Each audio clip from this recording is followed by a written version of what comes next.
Smoke hit Clark Fork River like a curtain, and Sina Halverson didn't run. She soaked towels, sealed the cave, and waited. Minutes later, the road outside Missoula froze into a jam of stalled pickups, and the same neighbors who mocked the cave widow came pounding on her rock door, begging to breathe. Then Dawson Klein tried to decide who deserved to live, and deep inside the limestone, Sina found a sealed mining passage with a name that shouldn't exist. So tell me, when the fire comes, who gets left behind? Like and subscribe. Where are you watching from?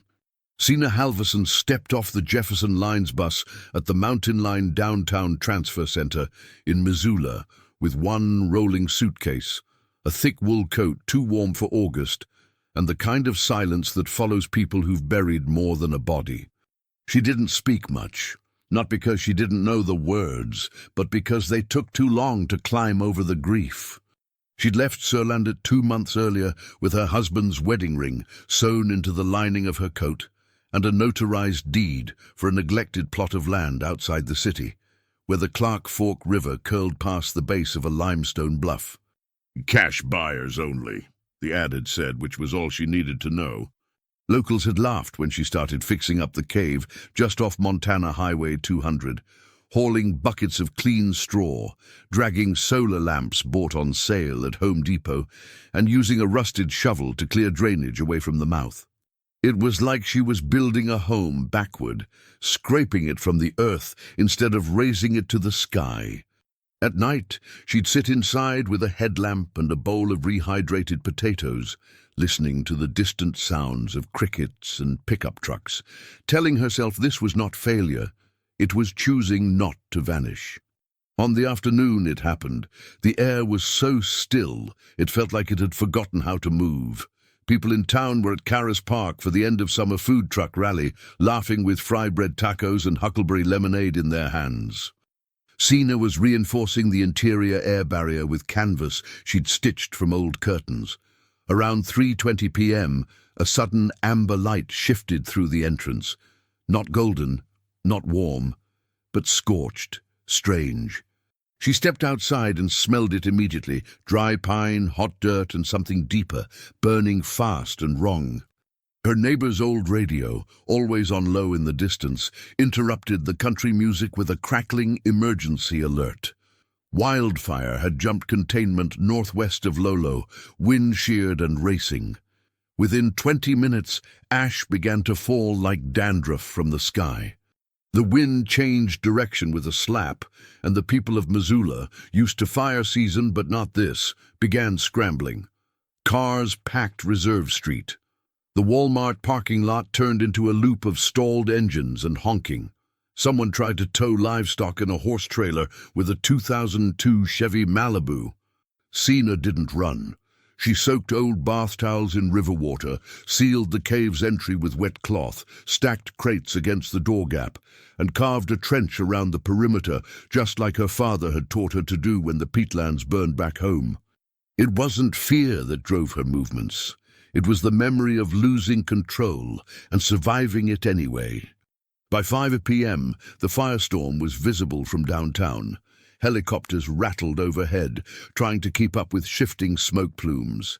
On Upper Miller Creek Road, houses with cedar siding began to sizzle from embers, riding gusts like arrows. The sky was the color of rusted metal. Sina crouched just inside the cave, watching people abandon their pickups mid-road and carry children in their arms, running down the incline. They appeared in waves, confused, sweaty, red-eyed from smoke.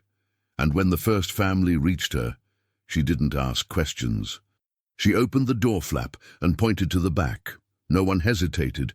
A man named Tomas carried his son Nico in a flannel blanket, while Mariela clutched a backpack filled with tortillas, water bottles, and a plastic folder. They didn't ask if they were allowed. They knew too well what maybe later meant in disasters. Then came Henry Greaves, a retired VA nurse from Butte with a portable oxygen concentrator running off a half-dead Goal Zero battery pack. His lips were already turning dusky. Behind him, a girl of maybe 16, shaking, silent, covered in soot, with a name tag from the Missoula Public Library still pinned to her shirt, Audra. None of them asked if this was safe. Sina handed them masks she'd sewn from flannel pajama pants and led them inside. Then Dawson Klein showed up.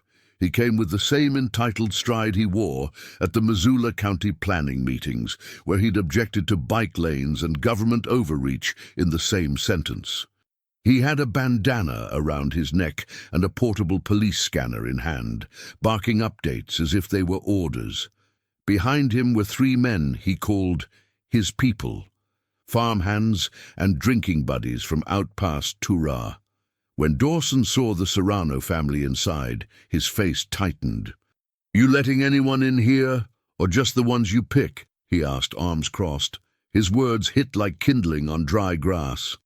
"They were here," Sina replied simply, standing near the crates. "So were we," Dawson shot back, stepping forward. He pointed at Henry, then at Audra. "She's not even talking." "He's got half a lung left. This isn't a charity ward, it's survival." The room thickened. Tomas took a step toward his family. Signa didn't move. She didn't yell. She looked Dawson in the eye, held it, and said evenly, "Then survive decently." There was something in her tone, not force, not plea, that froze even Dawson's mouth. He looked at the others. No one moved to join his side. He backed up, muttering something about priorities, but stayed. As the sky outside blackened into an unnatural dusk, the smoke began forcing itself through tiny imperfections in the seal. The cloths held mostly, but breathing got harder. Sina moved people deeper into the cave, toward the cool part of the stone that still held the memory of spring. Nico whimpered in his sleep. Audra curled into herself, clutching her name tag like a talisman. Sina rotated shifts near the entry, where air needed managing. It was during one of these rounds, pushing back ash with a coal shovel and checking the trench, that she noticed a draft from the rear wall. It wasn't new. It was faint, cold, pulling in from the rocks. She crawled toward the stone, tracing the edges, brushing off years of dust and dirt, until her fingers found the seam. Stones had been piled there deliberately, not fallen by nature. It took nearly 15 minutes, the help of a pry bar and cuts on both palms, but she finally loosened enough rock to reveal a narrow passage. The air beyond was colder. She reached in, fumbled for her headlamp and lit the space. Metal rails embedded in stone, the remnants of old mining carts, and a faded, rust-bitten plate bolted to the wall. It bore the insignia of a company she didn't recognize. Fremont Minerals Limited, decommissioned 1964. This wasn't mapped. This wasn't supposed to be here. She sat there kneeling, staring at the plate while the others tried to sleep. The walls of the new chamber seemed to lean closer the more she stared. Fremont Minerals. She repeated the name silently, letting it echo against memory. No one in town had mentioned an old mining tunnel. The land sale hadn't noted it. The real estate woman, sharp-voiced, always typing into her Galaxy Z Flip, had brushed off every question with, "It's solid ground, just scenic limestone." But this was industrial, sealed on purpose. And something about it, the shape of the opening, the rust marks across the plate, felt like warning, not history. Sina didn't tell the others that night. She resealed the entry and washed her hands in silence. The fire outside would pass, the air would clear.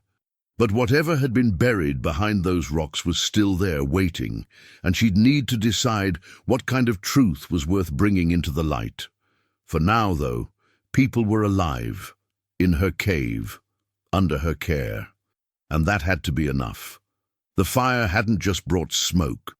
It had brought people, and it had brought something that someone once paid to keep forgotten. By the time night fully took over, the cave was breathing like a body under strain, slow, uneven, and holding too much inside. Sina moved with mechanical focus, checking the moisture cloths at the entrance, counting the water rations again, and adjusting the position of Henry's oxygen unit every 20 minutes. The battery from his Jackery Explorer 500 was dipping below 17%, and there was no sun to charge it. Every hiss from his nasal cannula sounded sharper now, like a question no one wanted to ask. Sina kept glancing at the backup power pack near the crate of blankets, knowing it wouldn't last the night. Mariella tried to stay out of the way, folding and unfolding the same piece of flannel over Nico's forehead, while whispering Spanish lullabies with cracked lips.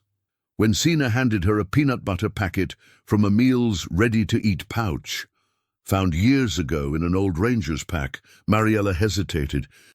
"Para L," she murmured. Sina shook her head gently, then pointed at her. "You too." She wasn't offering charity. It was strategy. No one could care for a child on an empty stomach. Tomas nodded once, but said nothing, holding his son tighter.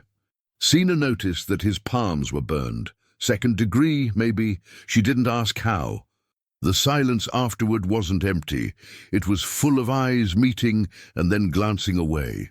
Audra, the teenager from the library, sat with her arms wrapped tight around her knees.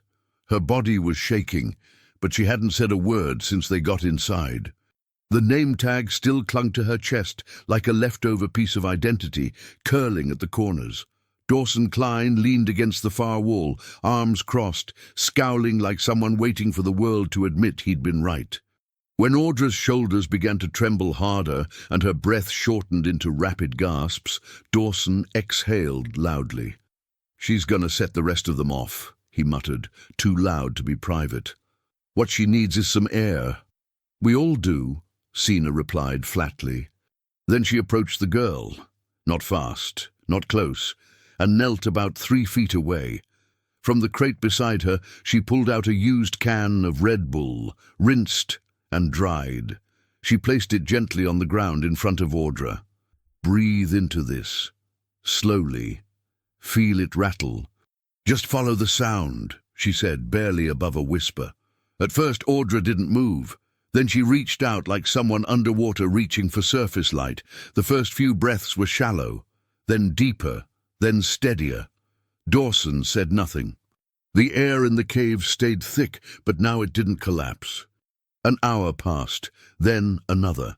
The oxygen unit was now blinking red.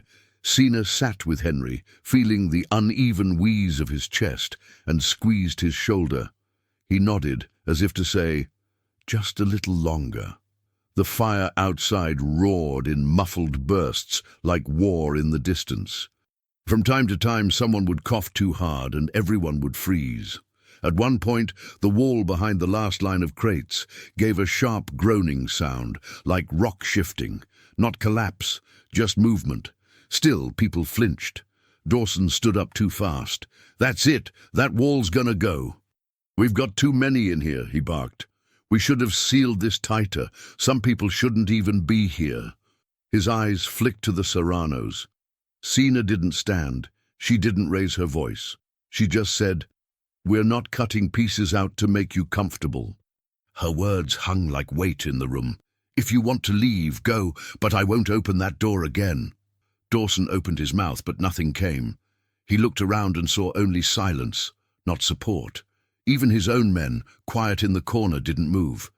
For the first time, Sina saw something behind his indignation, not fear, recognition. When things settled, Sina returned to the back of the cave, to the hidden shaft behind the makeshift wall. She hadn't told the others yet, not about the old mining tunnel, not about the rusted emblem. Fremont Minerals Limited, decommissioned 1964. Da, the name kept repeating in her head like a warning. She crouched again near the gap, pulling her flashlight from her coat and tracing the jagged outline of the seal. There were deep marks along the inner stone, tool cuts not from erosion, but hands, human work. She'd grown up around her grandfather's tool shed in Arendal. She knew the rhythm of old craftsmanship. Someone had tried to bury this, not close it, not clean it, bury it. Her hand hovered over the plate, fingers brushing over the corroded steel where the letters were almost illegible now.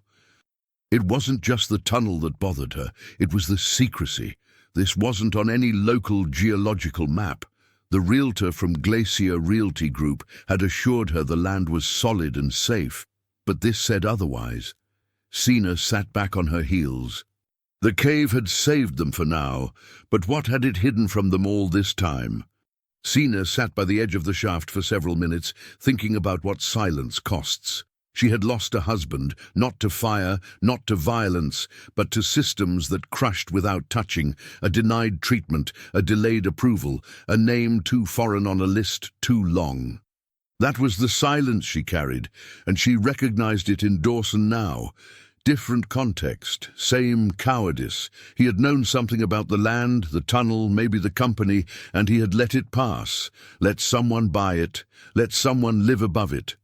Now here he was, backed into stone, watching a woman with no family, no roots here, become the person people turned to when things broke. Sina reached into her coat pocket and pulled out her notebook, the same one she used to plan drainage angles and rations. She flipped past pages of diagrams until she found a blank one. She wrote Fremont in the center and circled it. Then below it, why covered, and who signed the deed before me? She didn't know what she'd do with those questions, only that she refused to die under someone else's silence. The fire hadn't moved far. The radio from Dawson's scanner still popped in static bursts, now and then catching a full phrase from a dispatcher near Lolo Peak. They were buying time, not ending the threat. But time, Sina knew, was all they ever had. And time was running out. She stood, eyes fixed on the entrance, then slowly looked back at the people scattered across the stone floor like chess pieces in a game she never agreed to play. No one spoke, no one cried, but they stayed. And in that staying, something changed. The cave wasn't just walls now. It had become a boundary line between who these people had been and who they might still become, between the fire and the breath, between choices made and choices still possible. And Sina, with ash on her sleeves and a name still mispronounced by half the town, realized something quietly in her chest. Dawson Klein no longer led this room. He had already lost them. She hadn't needed to win. She had only needed to stand where others backed away. The decision came not as a plan, but as surrender to necessity. Henry's oxygen concentrator had gone fully silent just after 4 a.m., the Jackery battery flickering once before going dark. The cave had stretched itself to the limit. Breath, space, patience, and Sina knew the next hours would not be endured the same way. She stood, her legs stiff from cold and stillness, and announced it flatly. "We move now. Through the tunnel." No one argued. Tomas nodded before she finished the sentence, already waking Nico with soft words in Spanish. Mariela helped him secure the boy against his back, using the REI baby carrier and a faded thermal hoodie. Audra blinked fast, wide-eyed, but rose. Even Dawson didn't protest. He only adjusted the strap of his headlamp and muttered something about worth the damn risk. The passage was rough, half cleared from the night before, but they moved in line, tight and focused. Henry leaned on Sina's arm, wheezing through shallow breaths, while the others carried what little they had left. 2 water bottles, a first aid kit missing half its contents, and the last 2 granola bars, still sealed in plastic from a gas station in Lolo. No one asked how long the path would be. No one asked if it was safe. The questions had shifted. They walked through the shaft in silence, broken only by the occasional clink of boots on metal. The planks were ancient, creaking but holding, layered with old gravel and black residue. Sina's headlamp flickered once, then stabilized. She caught glimpses of worn signs, a half-ripped paper warning labeled Zone B, Fremont access only, and a rusted fuse box with disconnected wires, the labels peeled away by time. When Dawson brushed past it, he paused briefly. "This is older than they want us to know," he muttered, almost to himself. Mariela asked softly what they meant, but he didn't answer. Instead, he kept walking, faster now, as if trying to stay ahead of his own thoughts. The tunnel air was drier than Sina expected, but not foul. It was breathable. That was enough. Behind her, Audra stumbled once, nearly falling, but Henry caught her sleeve, steadying her without a word. For a man on the edge of collapse, his reflex had been quick, maybe instinct, maybe just the last push of dignity. The group pushed forward like a lung expanding, seeking air, and when the metal grating that marked the tunnel's final exit came into view, warped but open, they didn't cheer. They exhaled. The exit led them to a slope littered with broken pine branches and ash-covered rocks, but they made it out. The light outside had shifted to grey-blue, the sky uncertain between night and day. A sharp breeze pulled at their faces, thick with burnt dust, but cleaner than anything they'd breathed in hours. In the near distance, red lights blinked. 2 fire trucks parked crookedly on a gravel turnout, one marked Missoula Rural Fire District, the other belonging to a volunteer unit from Bonner. Beyond them, a folding table, a few cots, and 2 paramedics, wrapped in reflective vests, moving with controlled urgency. Sina signaled by raising both arms. One of the medics spotted them and sprinted forward with a trauma kit slung across his chest. He reached Henry first, speaking into a radio clipped to his collar. "Civilian evac, male, low oxygen sat, no respirator available, probable hypoxia," he said fast. Within minutes, Henry was laid gently on a stretcher and wheeled off. Audra followed next, guided to sit with her hands out so they could check her pulse. She kept repeating, I'm fine," even as tears streamed silently. Sina watched it all from the edge of the group, her jaw clenched. It was over, but not finished.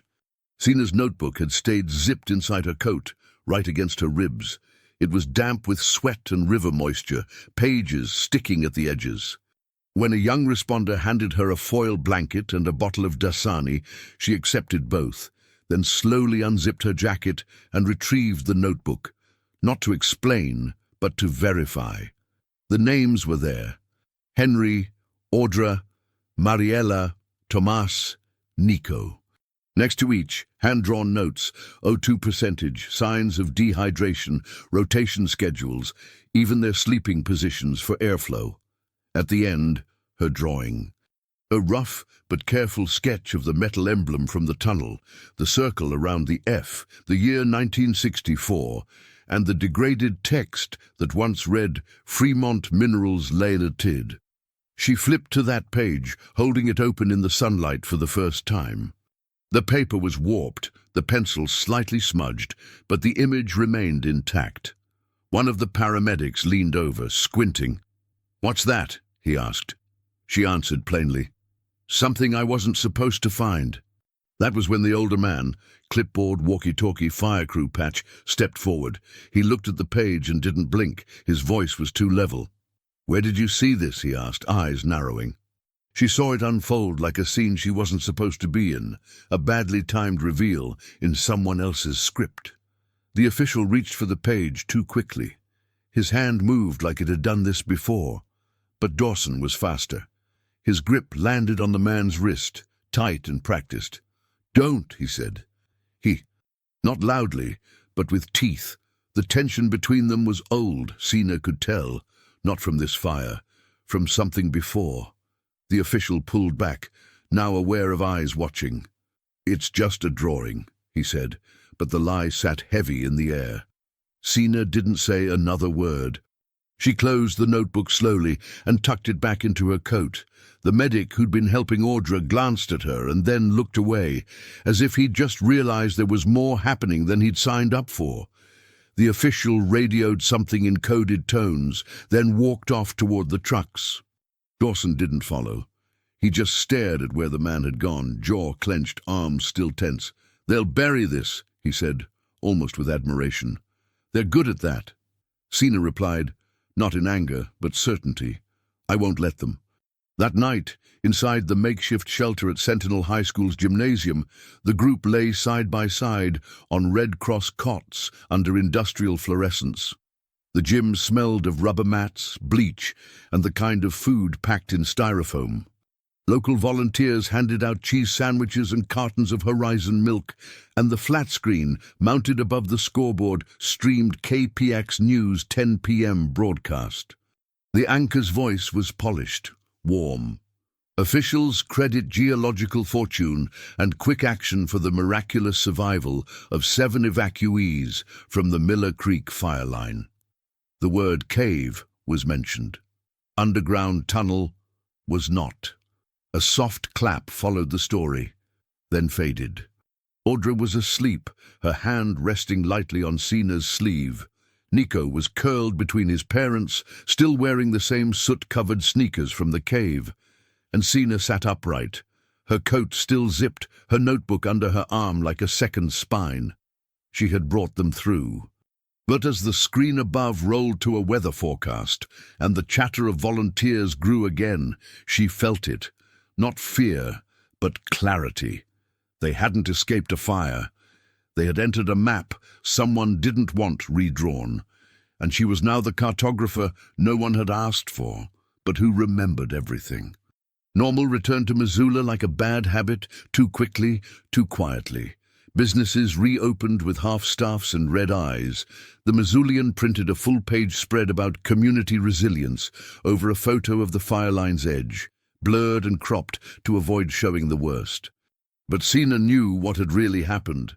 She couldn't unsee the names in her notebook or forget the way Nico trembled in the dark, clinging to his father like his small hands were the last thread connecting him to the world.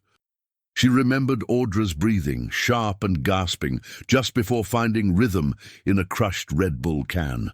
Every name was burned into her memory now, not as trauma, but as evidence that the fire had touched more than trees.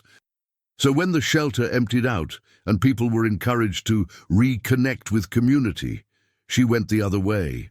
She returned to the cave, walking the trail from Miller Creek Road, past the same half-melted mailbox and wind-warped stop sign. The inside was still darkened from smoke. The crates were out of place, but the place itself had held. And now, she told herself, it deserved more than to be remembered as a moment of emergency. It deserved to be lived in, named, held on to. The floor was still stained with ash, but the air had changed. Sina moved slowly, deliberately. The cave was no longer temporary. It had held too much, carried too many breaths. It had become a witness. She spent the day rearranging the interior, not for function, but for meaning. The crates were stacked to form a bench. The spare lanterns hung like constellations above, and the notebook was placed on a shelf made from old boards pulled from a discarded fence. She didn't clean everything. Some handprints stayed. So did the soot around where Henry had rested. It was a kind of shrine now, not to death, but to endurance. When she sat down in the middle of the space and closed her eyes, it wasn't grief she felt. It was weight, heaviness that didn't crush. She ran her hands over the pages of the notebook one more time, reviewing the drawn emblem of Fremont Minerals. She wasn't done with that part of the story. But for now, she had something more urgent to honor. This had been a place where no one was left behind. That had to mean something beyond the emergency. It had to mean something when there was time, not just when it was running out. Dawson showed up near sundown, not with authority, but with something heavier, consequence. He didn't speak at first, just stood near the tree line, holding a manila envelope like it weighed more than it should. When he stepped forward, his voice was rough. "I kept it because I thought it'd die with them. I didn't think anyone would stay." He handed her the envelope. Inside, a deed transfer signed by a corporate shell, a map that matched nothing on public record, and a typed memo dated 1996 with internal disposal and no public access marked in faded red ink. Signa flipped through the pages without looking at him. "They knew it was unstable," she said. "They sold it anyway." Dawson nodded once. "They said it was sealed, said it was harmless if nobody dug. That's what I told myself too." He looked older now. Not aged, but stripped of posture. You think not knowing is a shield. It isn't. It's just cowardice with a face you can sleep with. For a long moment, Sina said nothing. Then she folded the documents back into the envelope, tucked it under her arm, and met his gaze. You didn't bring this to fix anything. You brought it to stop pretending. He didn't argue. She didn't ask him why he brought it. She didn't thank him either, but when she looked him in the eye and didn't look away, Dawson exhaled something that sounded like guilt. They told me it was nothing. Old waste, buried deep. Not dangerous if left alone. I told myself I believed them. He paused, staring at the cave, as if it might open its mouth and swallow him whole. But then you stayed, and people followed. And suddenly it wasn't just a weird patch of land. It was a place again, one I helped ruin. Sina nodded once, almost imperceptibly. It's not a ruin, it's a record. And then she turned back toward the entrance, placing the envelope on the same shelf where her notebook rested. There would be more to say, depositions, news stories, maybe even threats. But this wasn't the moment for that. She handed Dawson one of the old blankets, one he'd once refused to help distribute. "If you're staying, you can help carry wood from the ridge," she said. He blinked, then nodded. It wasn't redemption. It was responsibility, given freely, and accepted without parade. 2 days later, Sina walked up the courthouse steps in downtown Missoula, with her coat zipped to the neck and the notebook pressed to her chest. The building smelled of coffee and floor wax, the kind only government offices and hospitals seemed to preserve year-round. Inside, she gave her statement in a conference room with low ceilings and buzzing lights. The county investigator, a woman named Harriet Donner, took notes in pen, not trusting the digital recorder alone. Sina's voice didn't shake. She answered each question with measured clarity, avoiding speculation, but refusing to soften what she'd seen. When the clerk asked if she wanted a lawyer present, Sina shook her head. "I don't need to win anything, just to tell it right."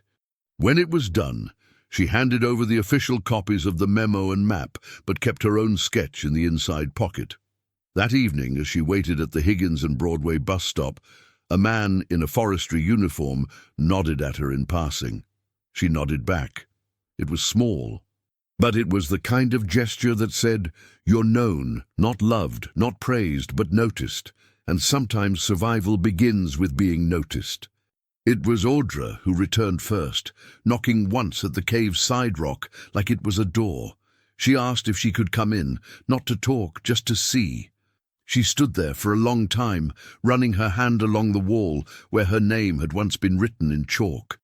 A week later, Mariella arrived with Nico and a small Tupperware of caldo de pollo, still warm.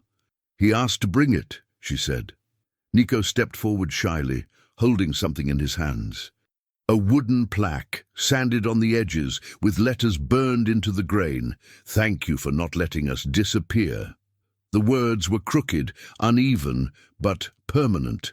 Sina knelt to receive it, not like a gift, but like something sacred. She affixed it beside the cave entrance, using the same nails she'd used to mount lanterns, careful and slow. Then she stepped back. It wasn't a doorway anymore. It was a declaration. When she looked over her shoulder and saw Dawson stacking cut branches nearby without waiting for instruction, and Audra helping Mariella lay out a blanket on the stone floor, she felt it in her chest. Not victory, not peace, but foundation. She was no longer surviving alone. She was building something, not a house, a family possible,